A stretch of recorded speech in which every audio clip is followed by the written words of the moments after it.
Unmute کریے اپنے آپ کو.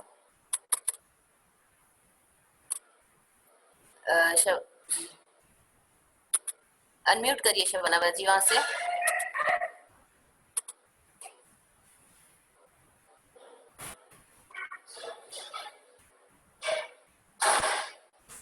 شبانہ باجی آپ کی آواز نہیں آ رہی.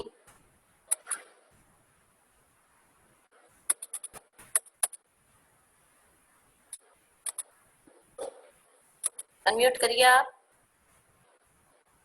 جی میں کریے انمیوٹ آپ کو, آپ بھی کریے.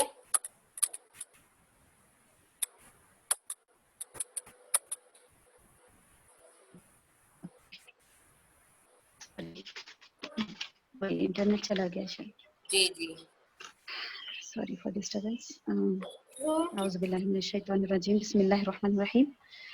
تو ہم جو بات کہہ رہے تھے کہ ایک بڑے سے بڑا پہلوان بھی اگر 20 دن تک نہ سوئے لگاتار تو اس کی باڈی میں ایسے ٹاکسنس اور ایسا زہر چڑھ جائے گا جس کی وجہ سے وہ مر جائے گا, ہے نا. تو کوئی ذات, کوئی ہستی ایسی ہے جو سویا نہ ہو کبھی, ہے نا. سونا بھی ایک بے بسی کی نشانی ہے, ایک ناتوانی کی نشانی ہے.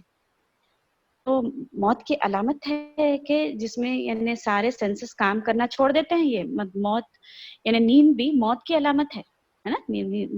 موت کی چھوٹی بہن کہا گیا اس کو. تو پھر کہ کوئی سویا ہوا شخص ہماری حاجتوں کو پوری کر سکتا ہے, وہ تو سن نہیں پاتا ہماری چیز, ہے نا. تو ہمارا رب یعنی اللہ سوتا بھی نہیں ہے, چھوٹا سا بھی اللہ کے اندر ڈیفیکٹ نہیں ہے, سبحان اللہ. تو لا تأخذہ سنۃ ولا نوم, نہ اسے اونگ آتی ہے اور نہ نیند آتی ہے نا. تو آج افسوس کے ساتھ کہنا پڑتا ہے بہنوں کہ امت محمدیہ اتنی کمزور اس کی سوچ ہو چکی ہے کہ یعنی دیکھیے سونے والوں سے جو حیات نہیں رکھتے ان لوگوں سے, ہے نا. یہاں تک کہ آپ دیکھیں معمولی سی ترکاریوں سے مدد چاہ رہے ہیں, جیسا یعنی نیمبو لٹکا لیتے ہیں, اس کے ساتھ 5 یعنی ہری مرچی لگا لیتے ہیں, تو سمجھتے ہیں کہ یہ میری پروٹیکشن کرے گا. ناریل اللہ تعالیٰ نے بنا تھا اس پینے کے لیے, اس سے طاقت حاصل کرنے کے لیے. ایک ناریل پی لیں تو ایک گلوکوز کا بوتل چڑھانے جتنی طاقت آ جاتی ہے. تو ہم نے اس کو لٹکا لیا ہرا کپڑا بند کر, یہ سمجھ کر کے یہ میری پروٹیکشن دے گا, یہ میری حفاظت کرے گا. یہ سب چیزیں ہماری سوچ ہے بہنوں. اور مطلب اتنا بڑا جو الٹیمیٹ سہارا ہے ہمارے رب کا, ہے نا. تو معمولی چیزیں ہم اپنی زندگی سے نکال کر پھینک دیں, ہے نا. اللہ کا سہارا لے لیں, ہے نا. کمزور سہارے اپنی زندگی سے نکال. اور ہمارا رب تو یعنی بہت قوی اور بلند اور اعلیٰ ہے, اور ان چیزوں سے پاک ہے جس کے ساتھ شریک ہے اللہ, ہے نا. تو لہو ما فی السماوات و ما فی الارض, اسی کا ہے جو کچھ ہے آسمانوں میں اور زمین میں. کمپلیٹ اونرشپ اللہ تعالیٰ کی ہے. Property owner.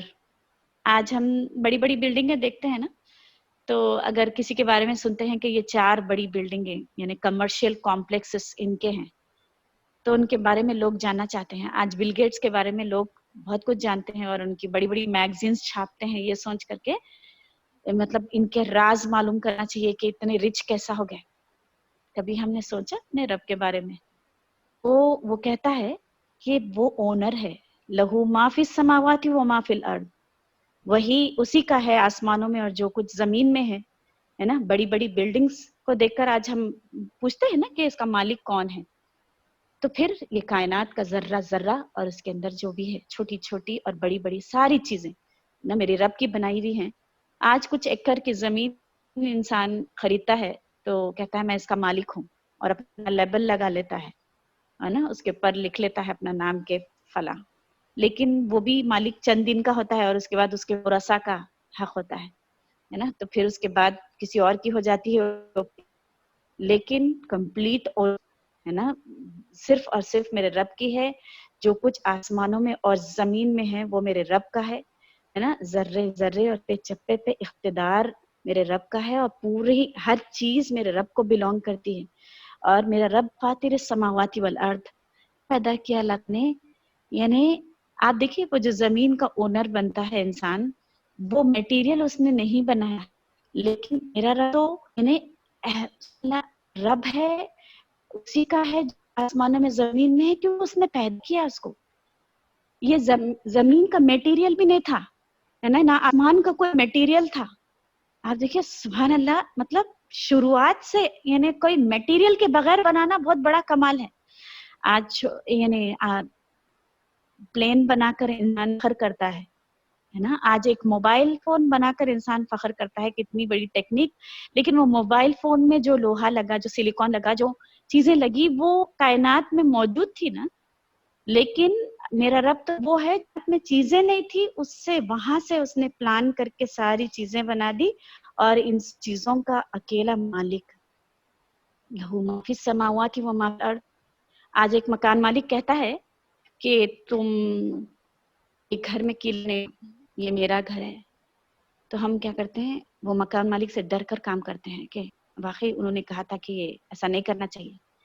پھر جب ہم مانتے کہ یہ کائنات کا مالک اللہ ہے، تو یہاں پھر اسی کی بات چلے گی، ہے نا، اسی کی بات مانی جائے گی، ہے نا، جو اونر ہے نا. تو ہم شریعت کے آگے اپنے آپ کو جھکا دیں.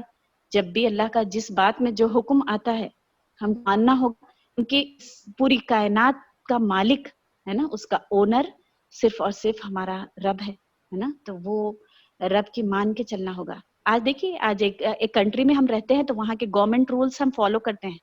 کیوں نہیں نکلے ہم باہر لاک ڈاؤن میں؟ کیوں نہیں نکلے؟ کیونکہ قانون ہے نا لاگو کر دیا گیا.